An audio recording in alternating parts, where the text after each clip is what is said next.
ನ್ಯೂಸ್ಗೆ ಸ್ವಾಗತ. ನಾನು ಭಾರ್ಗವಿ. ಇದೀಗ ಹೆಡ್ಲೈನ್ಸ್. ಗುಮ್ಮಟನಗರಿಯ LBS ಮಾರ್ಕೆಟ್ನಲ್ಲಿ ಆಕಸ್ಮಿಕ ಬೆಂಕಿ, ಅಪಾರ ಪ್ರಮಾಣದ ನಷ್ಟ. ಅನೈತಿಕ ಸಂಬಂಧ, 6 ಲಕ್ಷಕ್ಕೆ ಸುಪಾರಿ ನೀಡಿದ ಪತಿ, ಅಂಧರಾದ ಆರೋಪಿಗಳು. ಬಸವನಾಡಿನಲ್ಲಿ ಬರ್ಬರ ಹತ್ಯೆ, ಕೊಲೆಯಲ್ಲಿ ಅಂತ್ಯವಾದ ಜಗಳ, ಬೆಚ್ಚಿಬಿದ್ದ ಜನತೆ. ಸಾಲಬಾಧೆ ತಾಳಲಾರದೆ ರೈತ ಸಾವು, ಕಂಗಾಲಾದ ಅನ್ನದಾತನ ಕುಟುಂಬಸ್ಥರು. ಪಡಿತರ ಅಕ್ಕಿ ಅಕ್ರಮ ಸಾಗಾಟ, ಖಚಿತ ಮಾಹಿತಿ ಮೇರೆಗೆ ದಾಳಿ, ಆರೋಪಿಗಳ ಬಂಧನ. ಗುಮ್ಮಟನಗರಿಯಲ್ಲಿ ಸಿಕ್ಯಾಪ್ ಫೌಂಡರ್ ಡೇ ಸೆಲೆಬ್ರೇಷನ್, ಅನೇಕ ಗಣ್ಯರು ಭಾಗಿ. ಹೆಡ್ಲೈನ್ಸ್ ಪ್ರಾಯೋಜಕರು: ಕಾಂತಿಯುತ ಆರೋಗ್ಯಯುತ ತ್ವಚೆಗಾಗಿ ಸೌಂದರ್ಯಯುತ ಸದ್ಗುರು ಸೋಪ್. ಒಳ್ಳೆಯ ಬಂಗಾರ, ಬೆಸ್ಟ್ ಡಿಸೈನ್ಸ್, ನ್ಯಾಯವಾದ making charges, fair price promise, Malabar gold and diamonds. ಉತ್ತಮ ರುಚಿಕರ ಊಟ ಹಾಗೂ ತಿಂಡಿ, veg and non veg varieties, hotel spicy white. ನಿಮ್ಮ ಜೀವನದ ಎಲ್ಲ ಕಠಿಣ ಸಮಸ್ಯೆಗಳಿಗೆ ಶಾಶ್ವತ ಪರಿಹಾರ. ಪಂಡಿತ್ PM ಭಟ್ ಗುರೂಜಿ. ಐತಿಹಾಸಿಕ ನಗರಿಯ ಹೃದಯ ಭಾಗದಲ್ಲಿರುವ ಲಾಲ್ ಬಹದ್ದೂರ್ ಶಾಸ್ತ್ರಿ ಮಾರುಕಟ್ಟೆ ಸಂಕೀರ್ಣದಲ್ಲಿ ಆಕಸ್ಮಿಕವಾಗಿ ಬೆಂಕಿ ಕಾಣಿಸಿಕೊಂಡಿದೆ. ರಾತ್ರಿ ಏಕಾಏಕಿ ಹೊತ್ತಿಕೊಂಡ ಬೆಂಕಿ ಕೆನ್ನಾಲಿಗೆ ಹಲವು ಅಂಗಡಿಗಳಿಗೆ ವ್ಯಾಪಿಸಿತ್ತು. ವಿದ್ಯುತ್ ಅವಘಡದಿಂದಾಗಿ ಕಿಶೋರ್ ನಾಯಕ್ ಎಂಬುವರ ಬಟ್ಟೆ ಅಂಗಡಿಯಲ್ಲಿ ಬೆಂಕಿ ಕಾಣಿಸಿಕೊಂಡಿದ್ದರಿಂದ ಇಡೀ ಮಾರುಕಟ್ಟೆ ಪ್ರಾಂಗಣದಿಂದ ದಟ್ಟ ಹೊಗೆ ಕಾಣಿಸಿತ್ತು. ಇದರಿಂದ ಜನ ಭಯಭೀತರಾಗಿ ಓಡಿ ಬಂದಿದ್ರು. ಇನ್ನು ಸ್ಥಳಕ್ಕೆ ಅಗ್ನಿಶಾಮಕ ದಳ ಸಿಬ್ಬಂದಿ ಆಗಮಿಸಿ ಬೆಂಕಿ ನಂದಿಸುವ ಹೊತ್ತಿಗೆ ಅಕ್ಕಪಕ್ಕದ ಅಂಗಡಿಗಳಿಗೆ ಬೆಂಕಿ ಆವರಿಸಿತ್ತು. ಒಟ್ಟು 3 ಮಳಿಗೆಗಳಿಗೆ ಬೆಂಕಿ ವ್ಯಾಪಿಸಿ ಲಕ್ಷಾಂತರ ರೂಪಾಯಿ ಮೌಲ್ಯದ ಸಾಮಗ್ರಿ ಹಾನಿಯಾಗಿರುವುದಾಗಿ ಅಂದಾಜಿಸಲಾಗಿದೆ. ಸ್ಥಳಕ್ಕೆ ಅಗ್ನಿಶಾಮಕ ಸಿಬ್ಬಂದಿಗಳು ಬೆಂಕಿ ನಂದಿಸುವ ಕಾರ್ಯ ಮಾಡಿದ್ದಾರೆ. ಈ ಘಟನೆ ಗಾಂಧಿ ಚೌಕ್ ಪೊಲೀಸ್ ಠಾಣಾ ವ್ಯಾಪ್ತಿಯಲ್ಲಿ ಸಂಭವಿಸಿದೆ.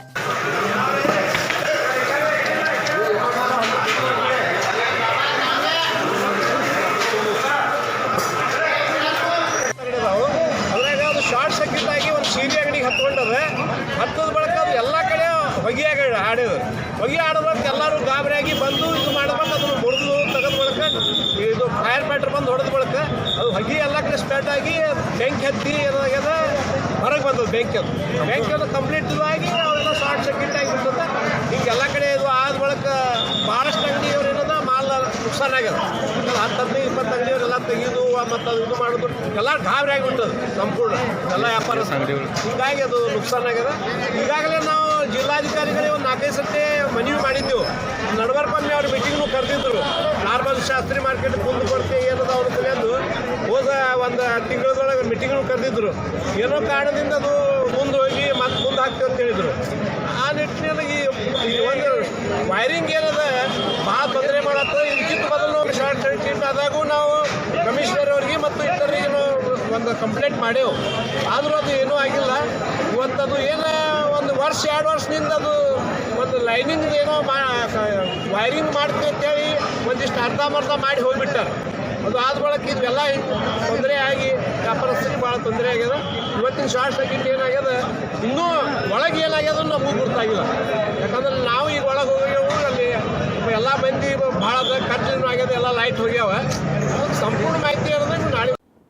ಅನೈತಿಕ ಸಂಬಂಧದ ಸಂಶಯ ಹಿನ್ನೆಲೆ ವ್ಯಕ್ತಿಯೊಬ್ಬನನ್ನ ಹತ್ಯೆಗೈಯಲು 6 ಲಕ್ಷ ಸುಪಾರಿ ನೀಡಿ ಕೊಲೆ ಮಾಡಿದ್ದ 4 ಜನ ಆರೋಪಿಗಳನ್ನು ಬಂಧಿಸುವಲ್ಲಿ ಜಿಲ್ಲಾ ಪೊಲೀಸರು ಯಶಸ್ವಿಯಾಗಿದ್ದಾರೆ. ವಿಜಯಪುರ ತಾಲೂಕಿನ ಬಬಲೇಶ್ವರದ ಪೈಗಂಬರ್ ದಸ್ತಗಿರಿ ಸಾಬ್ ಗೋಕಾವಿ, ಪೈಗಂಬರ್ ರಾಜೇಸಾಹ ಕೋಲೂರ್, ಸಾರವಾಡದ ಚಂದ್ರಕಾಂತ್ ಅಶೋಕ್ ಪುನ್ನಣ್ಣವರ್, ಸಾಗರ್ ಹನುಮಂತ್ ಸಂಜೀವ್ಗೋಳ್ ಬಂಧಿತ ಆರೋಪಿಗಳಾಗಿದ್ದಾರೆ. ಈ ಆರೋಪಿಗಳ ಪೈಕಿ ಪೈಗಂಬರ್ ರಾಜೇಸಾಬ್ ಕೋಲೂರ್ ಎಂಬುವನು ತನ್ನ ಹೆಂಡತಿ ಪರ್ವೀನ್ನೋಳೊಂದಿಗೆ ಯಾಕೂಬ್ ಚಾಂದ್ ಬಾಷಾ ಕೋಲ್ಕೂರ್ ಈತನು ಅನೈತಿಕ ಸಂಬಂಧ ಹೊಂದಿದ್ದಾನೆ ಎಂದು ಸಂಶಯಗೊಂಡು 6 ಲಕ್ಷಕ್ಕೆ ಸುಪಾರಿ ನೀಡಿ ಯಾಕೂಬ್ ಕೋಲೂರ್ ಈತನನ್ನು ಕಾರಿನಲ್ಲಿ ಕರೆದುಕೊಂಡು ಹೋಗಿ ಸುತ್ತಾಡಿಸಿ ಕೋಲಾರದ ಕೃಷ್ಣಾ ನದಿ ಸೇತುವೆ ಬಳಿ ಕುತ್ತಿಗೆಗೆ ವೈರ್ನಿಂದ ಬಿಗಿದು ಕೊಲೆ ಮಾಡಿ ಬಳಿಕ ಆತನ ಮೃತದೇಹವನ್ನು ಸೇತುವೆ ಮೇಲಿಂದ ನದಿಗೆ ಎಸೆದು ಪುರಾವೆ ನಾಶ ಮಾಡಿ ಪರಾರಿಯಾಗಿದ್ರು. ಈ ಕುರಿತು ಬಬಲೇಶ್ವರ ಠಾಣೆಯಲ್ಲಿ ಮೃತ ಯುವಕನ ತಂದೆ ಚಾಂದ್ ಬಾಷಾ ಕೋಲೂರ್ 6 ಜನ ಆರೋಪಿಗಳ ವಿರುದ್ಧ ದೂರು ನೀಡಿದ ಹಿನ್ನೆಲೆ 4 ಜನರನ್ನ ಬಂಧಿಸಲಾಗಿದೆ. ಕೃತ್ಯಕ್ಕೆ ಬಳಸಿದ್ದ ಕಾರು ಸೇರಿದಂತೆ ಸುಪಾರಿ ಹಣದಲ್ಲಿ ಖರೀದಿ ಮಾಡಿದ್ದ ಬೈಕ್ ಹಾಗೂ ಸುಪಾರಿ ಹಣದಲ್ಲಿ ಉಳಿದ 11,100 ಆರೋಪಿಗಳಿಂದ ಜಪ್ತಿ ಮಾಡಿದ್ದಾರೆ ಎಂದು SP ಅನುಪಮ್ ಅಗರ್ವಾಲ್ ಮಾಹಿತಿ ನೀಡಿದರು. ಕಳೆದ ತಿಂಗಳು ದಿನಾಂಕ 29 ತಾರೀಕಿಗೆ ಒಬ್ಬ ಚಾಂದ್ ಸಾಬ್ ಕೋಲೂರ್ ಅವರು ನಮ್ಮ ಹತ್ರ ಬರ್ತಾರೆ. ನನ್ನ ಮಗ ಯಾಕೂಬ್ ಪಾಷಾ ಅವರು 24 ವರ್ಷ ಸುಮಾರು 4 ತಿಂಗಳಿಂದ ಕಾಣೆಯಾಗಿದ್ದಾನೆ ಮತ್ತು ಎಲ್ಲಿ ಸಿಗ್ತಾ ಇಲ್ಲ ಅಂತ ಹೇಳಿ ನಮಗೆ ದೂರು ಕೊಟ್ಟಿದ್ರು. ಕೂಡಲೇ ನಾವು ಸ್ಥಳೀಯ ಇನ್ಸ್ಪೆಕ್ಟರ್ ಮತ್ತು ಸಬ್ ಇನ್ಸ್ಪೆಕ್ಟರ್ಗೆ ಹೇಳಿ ಈ ಸಂದರ್ಭದಲ್ಲಿ ಒಂದು ಮನುಷ್ಯ ಕಾಣೆ ಕೇಸ್ ದಾಖಲಾಗ್ತದೆ ಬಬಲೇಶ್ವರ ಸ್ಟೇಷನಲ್ಲಿ. ತದನಂತರ ನಾವು ಇದು ಇನ್ಕ್ವೈರಿ ಮಾಡೋದು ಸ್ಟಾರ್ಟ್ ಮಾಡ್ತೀವಿ. ಯಾಕೂಬ್ ಪಾಷಾ ಅವರು ಎಲ್ಲಿ ಹೋಗಿದ್ದಾರೆ ಮತ್ತು ಯಾರ ಜೊತೆ ಹೋಗಿದ್ದಾರೆ. ಸೊ ಈ ನಡುವೆ ಇವ್ರದ್ದು ಫಾದರ್ ಚಾಂದ್ ಬಾಷಾ ಕೋಲೂರ್ ಅವರು ಕೆಲವು ಜನರ ಮೇಲೆ ಸಂಶಯ ಪಡಿಸಿದ್ರು. ದಟ್ ಈ ನನ್ನ ಫ್ಯಾಮಿಲಿ ಕೆಲವು ರಿಲೇಟಿವ್ದು ಇವ್ರದಲ್ಲಿ ಕೈವಾಡ ಇರ್ಬೋದು, ಯಾಕೆಂದರೆ ಸುಮಾರು ಒಂದು ವಾರದಿಂದ ಅವ್ರ ಜೊತೆ ಗಲಾಟೆ ಆಗ್ತಾಯಿತ್ತು, ಈ ರೀತಿ ಅವರು ಸಂಶಯ ಪಡಿಸಿದ್ರು. ಆದ ನಂತರ ನಮ್ಮ ಇನ್ಸ್ಪೆಕ್ಟರ್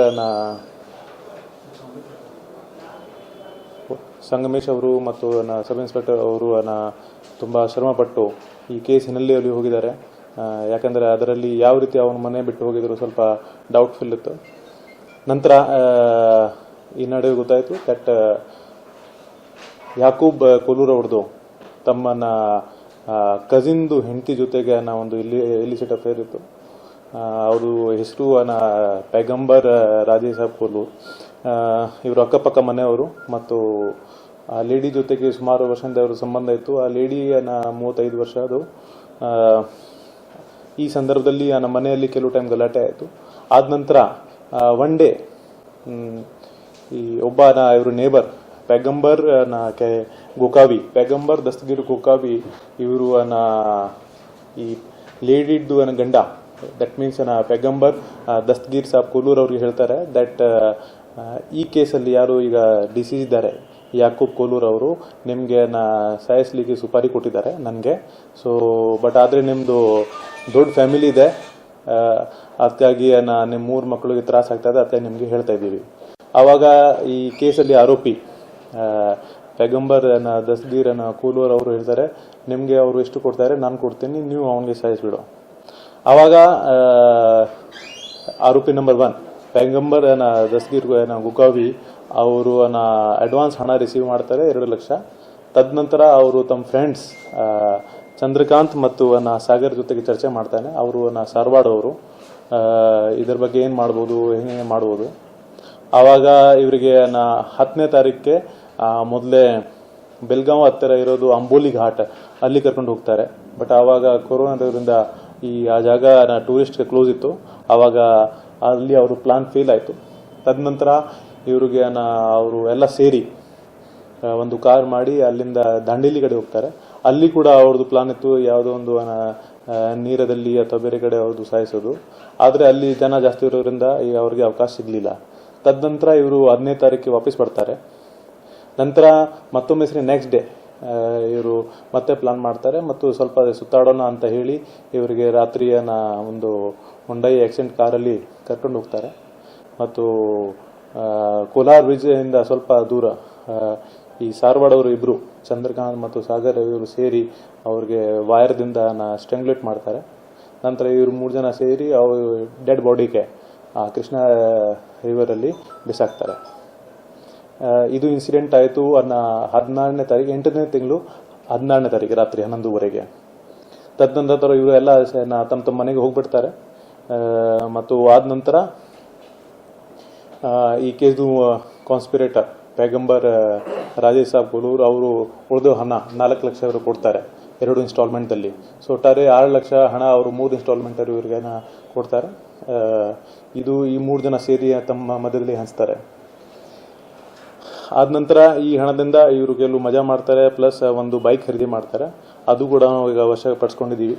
ಮತ್ತು ಈ ಸಂದರ್ಭದಲ್ಲಿ ತಮ್ಮೆಲ್ಲರಿಗೆ ಈಗ ನೆನೆಸಿರೋದು ದಟ್ ಆವಾಗ ನಮ್ಮ ವಿಜಯಪುರ ಜಿಲ್ಲೆಯಲ್ಲಿ ಕೃಷ್ಣಾ ನದಿಯಲ್ಲಿ ಪ್ರವಾಹ ಜಾಸ್ತಿ ಇತ್ತು, ನದಿ ಪ್ರವಾಹ.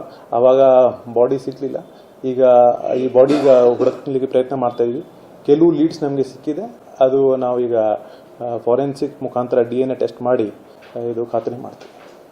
ಈಗ ಈ ಸಂದರ್ಭದಲ್ಲಿ ಇವತ್ತು ನಾವು 4 ಜನಕ್ಕೆ ಅರೆಸ್ಟ್ ಮಾಡಿ ಜುಡಿಷಿಯಲ್ ಕಸ್ಟಡಿ ಕಳಿಸ್ತಾ ಇದ್ದೀವಿ. ಇವತ್ತು ನಿನ್ನೆ ರಾತ್ರಿ ಆಕ್ಚುಲಿ ನಮಗೆ ಇದು ಬಹಳ ದಿವಸದಿಂದ ನಮ್ಮವರು ಪೂರ್ತಿ ಹೋಮ್ವರ್ಕ್ ಮಾಡ್ತಾ ಇದ್ರು. ನಿನ್ನೆ ಸಾಯಂಕಾಲ ಎಲ್ಲ ಕನ್ಫರ್ಮ್ ಆಯಿತು ಯಾವ ರೀತಿ ಯಾರ್ಯಾರ್ದು ಪಾತ್ರ ಇತ್ತು. ಆಮೇಲೆ ಇಬ್ರಿಗೆ ಬಬಲೇಶ್ವರಿಂದ ಅರೆಸ್ಟ್ ಮಾಡಿದ್ದಾರೆ, ಇಬ್ರಿಗೆ ಧಾರವಾಡಿಂದ ಅರೆಸ್ಟ್ ಮಾಡಿದ್ದಾರೆ.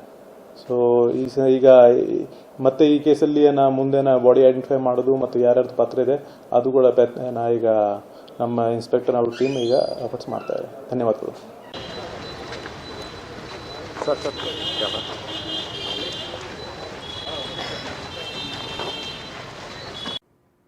ಮನೆಯಲ್ಲಿ ಕೆಲಸ ಮಾಡುವ ವಿಚಾರಕ್ಕಾಗಿ ಪತಿ ಪತ್ನಿ ನಡುವೆ ಕ್ಷುಲ್ಲಕ ಜಗಳ ಕೊಲೆಯಲ್ಲಿ ಅಂತ್ಯವಾಗಿರುವ ಘಟನೆ ಬಸವನಾಡಿನಲ್ಲಿ ನಡೆದಿದೆ. ಕೊಡಲಿಯಿಂದ ಕೊಚ್ಚಿ ಪತ್ನಿಯ ಕೊಲೆ ಮಾಡಿದ ಪತಿ ಹತ್ಯೆಗೈದಿರುವುದು ವಿಜಯಪುರ ಜಿಲ್ಲೆ ಬಸವನ ಬಾಗೇವಾಡಿ ತಾಲೂಕಿನ ಇಂಗಳೇಶ್ವರ ಗ್ರಾಮದಲ್ಲಿ ನಡೆದಿದೆ. 60 ವರ್ಷದ ನಾಗಮ್ಮ ಪತಿಯಿಂದ ಕೊಲೆಯಾದ ಮಹಿಳೆಯಾಗಿದ್ದು 65 ವರ್ಷದ ಪಾಪಿ ಪತಿ ಯಲ್ಲಪ್ಪ ಕೃತ್ಯ ನಡೆಸಿದ್ದಾನೆ. ಇನ್ನು ಸ್ಥಳಕ್ಕೆ ಬಸವನ ಬಾಗೇವಾಡಿ ಸಿಪಿಐ ಸೋಮಶೇಖರ್ ಜುಟ್ಟಲ್ ಹಾಗೂ ಸಿಬ್ಬಂದಿ ಭೇಟಿ ನೀಡಿ ಯಲ್ಲಪ್ಪನನ್ನ ವಶಕ್ಕೆ ಪಡೆದಿದ್ದಾರೆ. ಈ ಕುರಿತು ಬಸವನ ಬಾಗೇವಾಡಿ ಪೊಲೀಸ್ ಠಾಣೆಯಲ್ಲಿ ಪ್ರಕರಣ ದಾಖಲಾಗಿದೆ. ಇವತ್ತು ಬೆಳಿಗ್ಗೆ ಸುಮಾರು 10 ಗಂಟೆಗೆ ಬಾಗೇವಾಡಿ ಪೊಲೀಸ್ ಸ್ಟೇಷನ್ ವ್ಯಾಪ್ತಿಯಲ್ಲಿ ಒಂದು ಊರು ಬರ್ತದೆ ಇಂಗ್ಲೇಶ್ವರ ಅಂತ. ಅಲ್ಲಿ ಒಂದು ಇನ್ಸಿಡೆಂಟ್ ಆಯಿತು. ಆ ಇನ್ಸಿಡೆಂಟ್ ಪ್ರಕಾರ ಒಬ್ಬ 65 ವರ್ಷ ಅಜ್ಜ ಯಲ್ಲಪ್ಪ ಒಪ್ಪಲಿ ಇವರು ತಮ್ಮ ಹೆಂಡತಿಯನ್ನ ನಾಗಮ್ಮ ಒಪ್ಪಲಿಕ್ಕೆ ಕಸ ಒಂದು ಮನೆ ಮುಂದೆ ಕಸ ಇತ್ತು, ಅದು ವಿಲೇವಾರಿ ಮಾಡ್ಲಿಕ್ಕೆ ಹೇಳ್ತಾರೆ. ಆವಾಗ ನಾನು ಕಸ ಇಲ್ಲಿ ಬಿಸಾಕ್ಲಿ ಮತ್ತು ಇವತ್ತು ಮಾಡಲ್ಲ ನಾಳೆ ಮಾಡ್ತೀನಿ ಅಂತ ಹೇಳಿ ಸ್ವಲ್ಪ ವಾದ ವಿವಾದ ಆಗ್ತದೆ. ಮಧ್ಯದಲ್ಲಿ ಅವಳ ಮಗಳು ಇದು ಜಗಳ ಮುಕ್ತಾಯ ಮಾಡ್ಲಿಕ್ಕೆ ಪ್ರಯತ್ನ ಮಾಡ್ತಾರೆ. ಈ ಸಿಟ್ಟದಲ್ಲಿ ಆವಾಗ ಅವನು ಮೊದಲೇ ಯಲ್ಲಪ್ಪ ತನ್ನ ಮಗಳಿಗೆ ಹೊಡಿತಾರೆ. ಇಮಿಡಿಯೇಟ್ಲಿ ಆ ಮಗಳು ಅಲ್ಲಿಂದ ಜಾಗದಿಂದ ಹೊಡ್ತಾರೆ. ಇಮಿಡಿಯೇಟ್ಲಿ ಮಧ್ಯದಲ್ಲಿ ಅವನು ತನ್ನ ಹೆಂಡತಿ ನಾಗಮ್ಮಗೆ ಅವ್ರ ತಲೆ ಮೇಲೆ ಒಂದು ಕೊಡ್ಲಿಯಿಂದ ಹಲ್ಲೆ ಮಾಡ್ತಾರೆ. ಈ ಅಜ್ಜಿ 60 ವರ್ಷ ಅಜ್ಜಿದು ಸ್ಥಳ ಮೇಲೆ ಡೆತ್ ಆಗ್ತದೆ.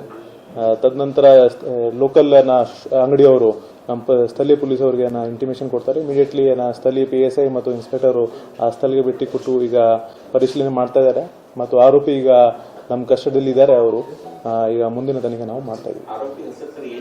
ಅವರು 65 ವರ್ಷ ಯಲ್ಲಪ್ಪ ಉಪ್ಲಿ ಅಂತ.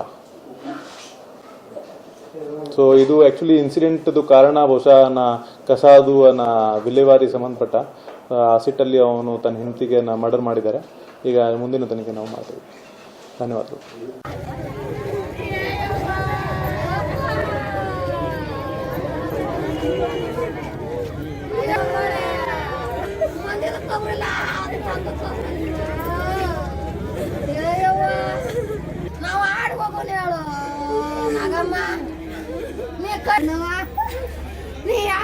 ಸಾಲಬಾಧೆ ತಾಳಲಾರದೆ ರೈತ ಆತ್ಮಹತ್ಯೆಗೆ ಶರಣಾಗಿರುವ ಘಟನೆ ವಿಜಯಪುರ ಜಿಲ್ಲೆಯ ಸಿಂದಗಿ ತಾಲೂಕಿನ ಗಣಿಹಾರ ಗ್ರಾಮದಲ್ಲಿ ನಡೆದಿದೆ. ಗಿರಿಮಲ್ಲಪ್ಪ ಕಂಬಾರ್ ಆತ್ಮಹತ್ಯೆ ಮಾಡಿಕೊಂಡ ರೈತನಾಗಿದ್ದಾನೆ. ಇನ್ನು ತಮ್ಮ ಜಮೀನಿನಲ್ಲಿ ನೇಣು ಬಿಗಿದುಕೊಂಡು ಆತ್ಮಹತ್ಯೆ ಮಾಡಿಕೊಂಡಿದ್ದಾನೆ. ಅಲ್ಲದೆ ವಿವಿಧ ಬ್ಯಾಂಕ್ ಸೇರಿದಂತೆ ಸುಮಾರು 6 ಲಕ್ಷ ಸಾಲ ಮಾಡಿಕೊಂಡಿದ್ದ ಗಿರಿಮಲ್ಲಪ್ಪ ಇನ್ನು ಸಾಲ ತೀರಿಸಲಾಗದೆ ಇಂತಹ ಕೃತ್ಯಕ್ಕೆ ಕೈ ಹಾಕಿದ್ದಾರೆ. ಈ ಕುರಿತು ಸಿಂದಗಿ ಪೊಲೀಸ್ ಠಾಣೆಯಲ್ಲಿ ಪ್ರಕರಣ ದಾಖಲಾಗಿದೆ.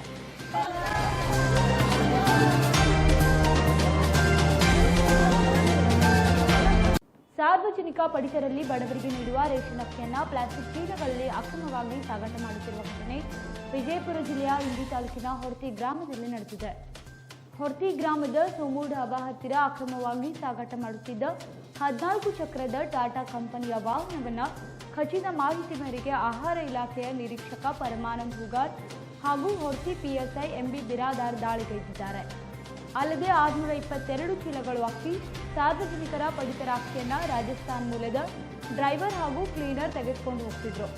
ಈ ಇಬ್ಬರನ್ನು ಪೊಲೀಸರು ಬಂಧಿಸಿದ್ದಾರೆ. ಈ ಕುರಿತು ಹೊರ್ತಿ ಪೊಲೀಸ್ ಠಾಣೆಯಲ್ಲಿ ಪ್ರಕರಣ ದಾಖಲಾಗಿದೆ. ಸಿಕ್ಯಾಬ್ ಅಸೋಸಿಯೇಷನ್ ವತಿಯಿಂದ ಫೌಂಡರ್ಸ್ ಡೇ ಸೆಲೆಬ್ರೇಷನ್ ಹಾಗೂ 2020-21ನೇ ಸಾಲಿನ ಸಿಕ್ಯಾಬ್ ನ್ಯಾಷನಲ್ ಅವಾರ್ಡ್ ಕಾರ್ಯಕ್ರಮ ಜರುಗಿತು. ವಿಜಯಪುರದ ಸಿಕ್ಯಾಬ್ ಶಿಕ್ಷಣ ಸಂಸ್ಥೆಯ ಕಾರ್ಯಕ್ರಮ ಜರುಗಿದ್ದು, ಈ ಕಾರ್ಯಕ್ರಮದಲ್ಲಿ ಸಿಕ್ಯಾಬ್ ಅಸೋಸಿಯೇಷನ್ ಫೌಂಡರ್ ಮತ್ತು ಪ್ರೆಸಿಡೆಂಟ್ ಆದ SA ಪುಣೇಕರ್ ಅವರು ಸಿಕ್ಯಾಬ್ ಕಾಲೇಜಿನ ಅಭಿವೃದ್ಧಿ ಹಾಗೂ ನಡೆದು ಬಂದ ದಾರಿಯ ಬಗ್ಗೆ ಹೇಳಿದರು. But also all the guests who are there on the dais, they have come to see them, and also the event which we are organizing to see that their efforts in the world are recognized.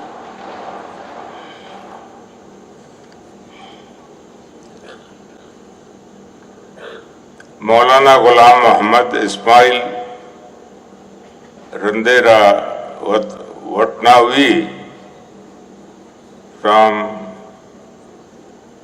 Akkalkuwa, Maharashtra, has been well known to many people in our region, not only our region and entire India. He has established so many institutions. We will be surprised how did it happen, from where he got the land, from where he got the money, and how he collected the people to work for him, and ultimately how he got so many students. And they say something like 15,000 students or more are studying in his institutions. And with this, if you see him sitting in front of you, you will soon realize that God has given him a certain facial feature which attracts many people. It's a very glorifying thing. I do appreciate his efforts in life, so that God has already recognized him and given him a wonderful facial structure. Efforts, I don't know. ಇನ್ನು ಇದೇ ಸಂದರ್ಭದಲ್ಲಿ ರಾಜ್ಯ ಕಂದಾಯ ಇಲಾಖೆ ಪ್ರಧಾನ ಕಾರ್ಯದರ್ಶಿ ಮೊಹಮ್ಮದ್ ಮೋಶಿನ್, ಸಿಕ್ಯಾಬ್ ಶಿಕ್ಷಣ ಸಂಸ್ಥೆಯು ಸಾಕಷ್ಟು ವಿದ್ಯಾರ್ಥಿಗಳ ಬಾಳಿಗೆ ಬೆಳಕಾಗಿದ್ದು ಎಲ್ಲ ಕೋರ್ಸ್ಗಳಲ್ಲಿ ಹಾಗೂ ಉತ್ತಮ ರೀತಿಯ ವಿದ್ಯಾಭ್ಯಾಸ ನೀಡುತ್ತಿದೆ. ಸಿಕ್ಯಾಬ್ ಶಿಕ್ಷಣ ಸಂಸ್ಥೆ ಉತ್ತಮ ಕಾರ್ಯನಿರ್ವಹಿಸ್ತಾ ಇದೆ. ಪ್ರಸ್ತುತ ಹೊಸ ನೀತಿ ಸಮಾಜಕ್ಕೆ ಅನುಕೂಲವಾಗುವ ಚಿಕ್ಕ ಪುಟ್ಟ ಸಂಶೋಧನೆಗಳಿಗೆ ಒತ್ತು ನೀಡುತ್ತಿದೆ. ಪ್ರತಿಭಾವಂತ ಶಿಕ್ಷಕರು ಹಾಗೂ ವಿದ್ಯಾರ್ಥಿಗಳೇ ಶಿಕ್ಷಣ ಸಂಸ್ಥೆಯ ನಿಜವಾದ ಸಂಪತ್ತು. ನೀವು ಪಡೆದ ಉತ್ತಮ ಜ್ಞಾನ ರಾಷ್ಟ್ರೀಯ ನಿರ್ಮಾಣಕ್ಕೆ ಬಳಕೆಯಾಗುತ್ತದೆ ಎಂದರು. आपने इतने कलमात से, इतने उम्दा कलमात से आपने मुझे नवाजा, शायद मैं उसका काबिल नहीं हूँ. बहरहाल आज एज ए चीफ गेस्ट मुझे आपसे कुछ चंद बातें कहनी है, तो मुझे इसके लिए कहना पड़ेगा. बहरहाल आप जानते हैं कि ऐसे पुनेकर साहब की क्या तारीफ़ की जाए और ऐसे कैब इंस्टीट्यूशन की कि 50 साल से ज़्यादा हो चुके हैं और हर साल 15,000 से ज़्यादा स्टूडेंट मेरे ख्याल से इस गालबन अभी पढ़ रहे हैं और 50 साल से ये खिदमात अलग अलग फील्ड में सी कैब इंस्टीट्यूशन कर रहा है. तो बहुत खुशी की बात है. मैं मुबारकबाद देता हूँ सी कैब फैमिली को, उनके तमाम डायरेक्टर हजरात को, पुनेकर साहब को, उनके फर्जंद हजरात ज़ैनुल-अब्दीन हैं, सलाउद्दीन हैं और तमाम जो डायरेक्टर हैं, स्टाफ हैं, उनको मुबारकबाद देता हूँ कि उन्होंने बहुत ही नेक काम किया है. और सच में जो है बीजापुर जैसे जो बैकवर्ड ज़िला माना जाता है, उसमें तालीम की रोशन जो शमा है वो 50 सालों से रोशन करते हुए आए हैं. तो ये बहुत खुशी की बात है और मैं ही कह सकता हूँ कि अल्लाह उनको और ज़्यादा से ज़्यादा ताकत दे, ताकि 25 इंस्टीट्यूशन से बढ़ के 50 इंस्टीट्यूशन जो है हम अगले 10 सालों के अंदर हम कह सकते हैं, क्योंकि हमें एक टारगेट रखना चाहिए कि अगले 10 सालों में हम कहाँ से कहाँ पहुँचेंगे. तो उम्मीद करता हूँ कि जो पुनेकर साहब की नई जनरेशन है इस मामले में और भी ज़्यादा दिलचस्पी लेगी. और वास्तनवी साहब ने भी जैसे बताया कि यहाँ पर भी एक IAS की कोचिंग इंस्टीट्यूट होना चाहिए. तो उम्मीद है कि वो भी कोई बहुत बड़ा मसला नहीं है. वो जो एग्जिस्टिंग इंफ्रास्ट्रक्चर मौजूद है उसके अंदर भी काफ़ी अच्छे तरीके से हो सकता है. तो मेरा यही कहना है कि और जो यहाँ पर आज हमारे हाथों में यहाँ पर एक ICU और वुमेन हेल्थ सेंटर का भी इनेकाद हुआ है, इसके लिए मैं शुक्रगुजार हूँ. और उम्मीद करता हूँ कि जो भी ICU है और जो वुमेन सेंटर है उससे भी यहाँ के बीजापुर के अवाम जो है अच्छी तरह से मुस्तफ़ीद हो सकेगी. और मौलाना गुलाम मोहम्मद वास्तवी साहब के बारे में क्या कहूँ, जो आपने आप सब भी सुना ही है कि मोर देन 2 लाख जो बच्चे जो हैं उनके इंस्टीट्यूशन में और 16 स्टेट्स में पढ़ रहे हैं. तो ये बहुत बड़ी बात है कि इस तरह का कोई बहुत ही कम ऐसे इदारे हैं मुस्लिम कम्युनिटी के अंदर जहाँ पर इतने सारे 16 स्टेट्स में और 2 लाख बच्चे पढ़ रहे हैं. तो ये बहुत काबिल तारीफ बात है.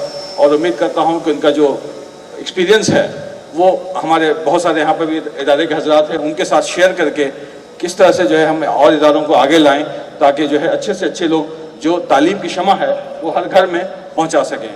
बल्कि मैं उन दोनों हजरात अंधेरा जो कहते हैं कि लिटरेसी का जो अंधेरा था उसको काटने के लिए दोनों हजरात काम कर रहे हैं, उनके जो तमाम डायरेक्टर साथ काम कर रहे हैं, ये बहुत ही काबिल तारीफ बात है। मैं उम्मीद करता हूँ कि उनकी जो तजुर्बा है, उनका जो एक्सपीरियंस है, वो सभी को फ़ायदा पहुँचाएगा और आने वाले दिनों में और भी ज़्यादा, क्योंकि आपको शायद पता नहीं हो कि हज़रत जो है वो दारुल उलूम देवबंद जो दुनिया में इस्लामिक यूनिवर्सिटी में सेकेंड यूनिवर्सिटी मानी जाती है, उसके वाइस चांसलर भी रह चुके हैं। तो इससे बढ़ के आप समझ सकते हैं कि उनकी कितना एक्सपीरियंस है और कितना उन्होंने इस फील्ड में काम किया है और लगातार कर रहे हैं। तो ये बहुत मैं ही अल्लाह से दुआ करता हूँ कि अल्लाह हज़रत को और भी ज़्यादा उम्र दे, उनका तजुर्बे को जो है सब आवाम जो है 16 स्टेट्स का हमारे पूरे हिंदुस्तान में हर जगह एक इदारा हो। और आपको शायद बहुत से लोगों को नहीं पता हो, हमारे बीजापुर में मदरसा है, बहुत अच्छा मदरसा है। मैं बहुत पहले एक बार मुझे एक विज़िट करने का मौका मिला है, तो अल्लाह वहाँ भी तरक्की दे। और जो है कर्नाटक के कई जो ज़िलों में भी है, इस तरह के इदारों की बहुत कमी है। तो आपके अगर वहाँ ब्रांचेस खुलेंगी, शाखें खुलेंगी, तो शायद आवाम को फ़ायदा होगा और सभी को इसका फ़ायदा होगा। तो मैं चंद बातें मैं बाकी लोगों से कह सकूँगा। मैं यहाँ पर जो तलबा हजरात हैं, वालिदैन हैं और बच्चे हैं, उनसे ही कहना चाहूँगा कि आप बहुत खुशकिस्मत हैं कि आप एक ऐसे इदारे में हैं जहाँ पर के जो डायरेक्टर्स हैं, जो आपके फाउंडर हैं, वो हर इस बात में फ़िक्र रहते हैं कि आपको अच्छे से अच्छी तालीम दी जाए। जैसा मौलाना ने बताया कि जो हमने हकीम लुकमान जो कॉलेज देखा है, वो NABH का फर्स्ट जो है अप्रूव जो है वो कॉलेज है। इसी तरह से जो और भी NABL अप्रूव ये हो गया है। तो ये बहुत तारीफ़ की बात है और उम्मीद है कि सिर्फ इसी तरह नहीं, हमें कोशिश होनी चाहिए कि हमारे जो कॉलेजेस हैं, स्कूल हैं, वहाँ पर सेंटर फॉर एक्सेलेंस बनाया जाए। क्योंकि सिर्फ जो है बच्चों को मैं कहना चाहूँगा कि आप सिर्फ जो क्लासरूम में पढ़ते हैं वही तालीम नहीं है, क्लासरूम के बाहर के आकर भी जो आप पढ़ते हैं वो भी तालीम है। ज़रूरत इस बात की है कि जो आपकी तालीम है उसको आप कैसे प्रैक्टिकल लाएँ, उसके आप कैसे सोसाइटी में आगे बढ़ाएँ। ಇನ್ನು ಈ ಕಾರ್ಯಕ್ರಮದಲ್ಲಿ ರಿಯಾಜ್ ಫಾರಿಕಿ, ಹಿರಿಯ ಪತ್ರಕರ್ತ ರಫೀಕ್ ಭಂಡಾರಿ, ಮೌಲಾನಾ ಗುಲಾಮ್ ಮೊಹಮ್ಮದ್ ಇಸ್ಮಾಯಿಲ್ ರಣದೇರ, ವಿದ್ಯಾಪೀಠದ Pandit Madhwacharya Mokashi, SA Patil, Maulana Amin, Girija Mudalgi, Muskan Nadav, Soumya Pawar, doctor Sujata Kattimani, doctor Mallikarjun Metri, professor Basavaraj Gaded ಹಾಗೂ ಮೊಹಮ್ಮದ್ ಹುಸೇನ್ ರವರು ಸೇರಿದಂತೆ ಅನೇಕ ಗಣ್ಯರು, ವಿದ್ಯಾರ್ಥಿಗಳು, ಪಾಲಕರು ಭಾಗಿಯಾಗಿದ್ದರು.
ಕೊನೆಯಲ್ಲಿ ಮತ್ತೊಮ್ಮೆ ಹೆಡ್ಲೈನ್ಸ್. ಗುಮ್ಮಟನಗರಿಯ LBS ಮಾರ್ಕೆಟ್ನಲ್ಲಿ ಆಕಸ್ಮಿಕ ಬೆಂಕಿ, ಅಪಾರ ಪ್ರಮಾಣದ ನಷ್ಟ. ಅನೈತಿಕ ಸಂಬಂಧ, 6 ಲಕ್ಷಕ್ಕೆ ಸುಪಾರಿ ನೀಡಿದ ಪತಿ, ಅಂಧರಾದ ಆರೋಪಿಗಳು. ಬಸವನಾಡಿನಲ್ಲಿ ಬರ್ಬರ ಹತ್ಯೆ, ಕೊಲೆಯಲ್ಲಿ ಅಂತ್ಯವಾದ ಜಗಳ, ಬೆಚ್ಚಿಬಿದ್ದ ಜನತೆ. ಸಾಲಬಾಧೆ ತಾಳಲಾರದೆ ರೈತ ಸಾವು, ಕಂಗಾಲಾದ ಅನ್ನದಾತನ ಕುಟುಂಬಸ್ಥರು. ಪಡಿತರ ಅಕ್ಕಿ ಅಕ್ರಮ ಸಾಗಾಟ, ಖಚಿತ ಮಾಹಿತಿ ಮೇರೆಗೆ ದಾಳಿ, ಆರೋಪಿಗಳ ಬಂಧನ. ಗುಮ್ಮಟನಗರಿಯಲ್ಲಿ ಸಿಕ್ಯಾಬ್ ಫೌಂಡರ್ ಡೇ ಸೆಲೆಬ್ರೇಷನ್, ಅನೇಕ ಗಣ್ಯರು ಭಾಗಿ. ಹೆಡ್ಲೈನ್ಸ್ ಪ್ರಾಯೋಜಕರು ಕಾಂತಿಯುತ ಆರೋಗ್ಯಯುತ ತ್ವಚೆಗಾಗಿ ಸೌಂದರ್ಯಯುತ ಸದ್ಗುರು ಸೋಪ್. ಒಳ್ಳೆಯ ಬಂಗಾರ, ಬೆಸ್ಟ್ ಡಿಸೈನ್ಸ್, ನ್ಯಾಯವಾದ making charges, fair price promise, Malabar gold and diamonds. ಉತ್ತಮ ರುಚಿಕರ ಊಟ ಹಾಗೂ ತಿಂಡಿ, veg and non veg varieties, hotel spicy white. ನಿಮ್ಮ ಜೀವನದ ಎಲ್ಲ ಕಠಿಣ ಸಮಸ್ಯೆಗಳಿಗೆ ಶಾಶ್ವತ ಪರಿಹಾರ. ಪಂಡಿತ್ PM ಭಟ್ ಗುರೂಜಿ. ಮತ್ತೆ FM ವಾರ್ತೆಗಳ ಮರುಪ್ರಸಾರ ಬೆಳಗ್ಗೆ 8:30 ಹಾಗೂ 10 ಗಂಟೆ, ಮಧ್ಯಾಹ್ನ 2 ಗಂಟೆ, ರಾತ್ರಿ 8:30 ಹಾಗೂ 11 ಗಂಟೆಗೆ ಪ್ರಸಾರವಾಗುತ್ತೆ. ತಪ್ಪದೆ ವೀಕ್ಷಿಸಿ. ನಿರಂತರ ಸುದ್ದಿಗಾಗಿ ನೋಡ್ತಾ ಇರಿ FM ನ್ಯೂಸ್ ಕನ್ನಡ, ನಿಮ್ಮ ಧ್ವನಿಗೆ ನಮ್ಮ ಬಲ.